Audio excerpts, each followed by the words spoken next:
Assalamualaikum warahmatullahi wabarakatuh. Ketemu lagi dengan saya di channel Edukasi Iskandar Nazari. Yang kali ini sambil santai tetap semangat berbagi. Saya selaku akademisi gitu ya, di bidang psikologi pendidikan, hari ini saya menerbitkan buku psikologi pendidikan menghadapi pembelajaran abad 21. Kita tahu bahwa dinamika pendidikan khususnya untuk di Indonesia selama pandemi COVID-19 maupun pascanya terjadi satu perubahan yang radikal gitu ya, terhadap pertama tentu dipengaruhi oleh teknologi yang serba digital yang memaksa para pendidik, guru, dosen maupun peserta didik, siswa dan mahasiswa, dan termasuk orang tua, apalagi pemerintah gitu ya. Kita tahu bahwa selama hampir 2 tahun ini pendidikan kita bisa dikatakan stagnan gitu ya. Dan yang kedua bisa dikatakan error gitu ya, atau kehilangan arah untuk bagaimana interaksi proses pembelajaran yang efektif dan efisien belum ketemu kita. Makanya itu saya memberi solutif ya terhadap dinamika pendidikan yang hari ini melalui buku psikologi pendidikan menghadapi pembelajaran abad 21 yang memposisikan bahwa ya, perubahan psikologis terhadap dinamika interaksi pembelajaran itu berubah secara signifikan gitu ya. Kita tidak bisa mempertahankan pola yang tradisional, pola yang konvensional gitu ya, yang mana saat sekarang ini sumber belajar itu dan termasuk kelas itu tidak lagi seperti yang kita lihat, yang kita rasakan sebelum-sebelum ini. Makanya itu proses pembelajaran harus dimanage dengan baik gitu ya, bahwa peserta didik, pendidik itu bisa belajar di mana saja gitu ya, tinggal lagi diatur kurikulumnya gitu ya. Dan problem pendidikan itu sangat nyata dan harus disikapi segera. Kita khawatir gitu ya. Kita khawatir 2 tahun ini ya tidak efektifnya ataupun belajar mandiri, belajar sendiri, kita belum melihat hasilnya bagaimana. Kekhawatiran kita ya, khawatir kita menghasilkan SDM yang lost SDM gitu ya, yang memang secara psikologis tidak bisa terkontrol. Kalau sebelum COVID gitu ya, proses pembelajaran memang interaksinya berjalan gitu ya. Nah, namun teknologi juga sudah mulai mempengaruhi, tetapi masih bisa dikendalikan. Yang hari ini teknologi untuk anak-anak itu boleh dikatakan sudah full time mereka ketergantungan dengan teknologi.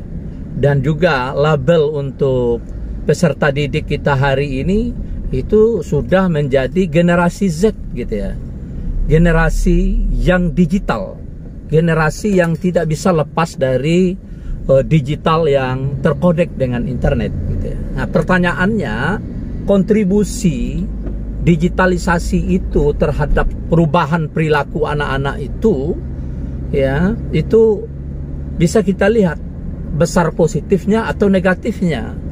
Jadi kalau ketika tidak di-manage dengan kurikulum yang jelas gitu ya, maka kontrol anak-anak itu boleh dikatakan tidak berjalan.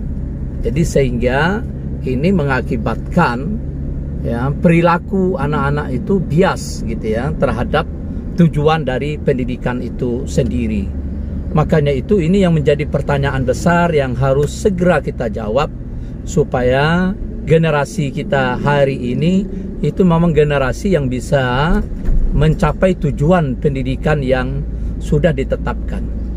Nah, jangan sampai generasi yang kita telurkan nanti adalah generasi yang tidak bisa dikontrol atau generasi yang bablasan gitu ya.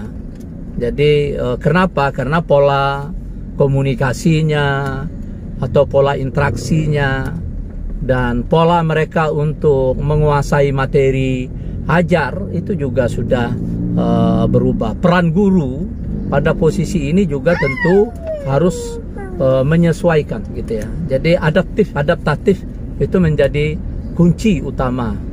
Maka di dalam buku psikologi pendidikan saya menawarkan gitu ya, dari berbagai masalah yang muncul dan mencari solutif, dan saya sampaikan solutifnya. Jadi bagaimana perilaku-perilaku yang berhubungan dengan pendidikan itu tetap bisa dikendalikan.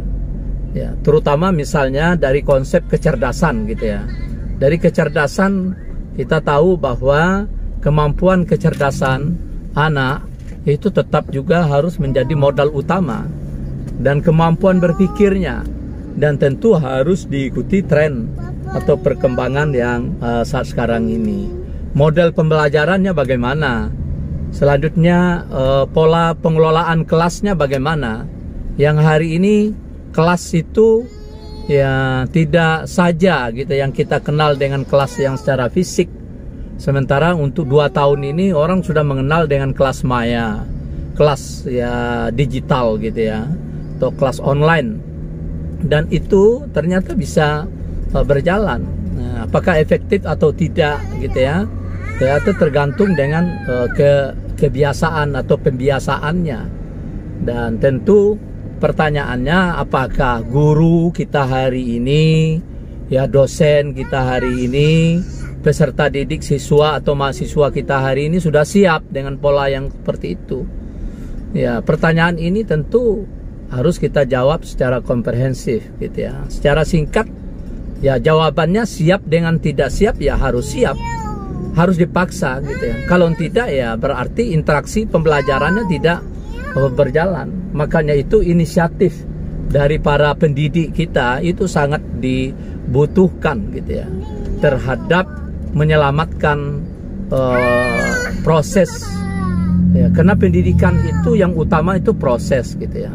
Makanya interaksi yang secara fisik itu bisa kita ubah dengan interaksi yang secara online gitu ya, tetapi tetap dalam koridor sistem yang dibangun gitu ya. Jadi tidak lepas. Nah, dan juga bagaimana kurikulumnya, bagaimana motivasi belajarnya, bagaimana tujuan dari instruksionalnya, semuanya, dan bagaimana evaluasinya, semuanya saya tuangkan ke dalam buku yang saya tulis dan sudah diterbitkan. Dan mudah-mudahan ini menjadi mendapat sebagai kontribusi nyata dalam bidang akademis, dan mudah-mudahan bermanfaat. Sampai ketemu lagi, dan saya akan kupas secara tuntas tentang buku Psikologi Pendidikan Menghadapi Pembelajaran Abad 21 ini dengan segmen per bab akan saya bahas. Dan sekali lagi yang berkepentingan saya kira bisa menyimak dan memberi komen terhadap video saya, dan ini salah satu bentuk dari mengisi proses pembelajaran yang secara digital gitu ya. Tidak perlu kita hadir berhadapan secara tatap muka, secara fisik, tetapi melalui channel YouTube ini saya kira saya sebagai akademisi terutama di bidang doktor pendidikan, psikologi pendidikan, berbagi bagi yang terkait atau yang berminat terhadap bidang yang saya geluti ini. Terima kasih, ketemu lagi. Jangan lupa subscribe, like, komen. Assalamualaikum warahmatullahi wabarakatuh.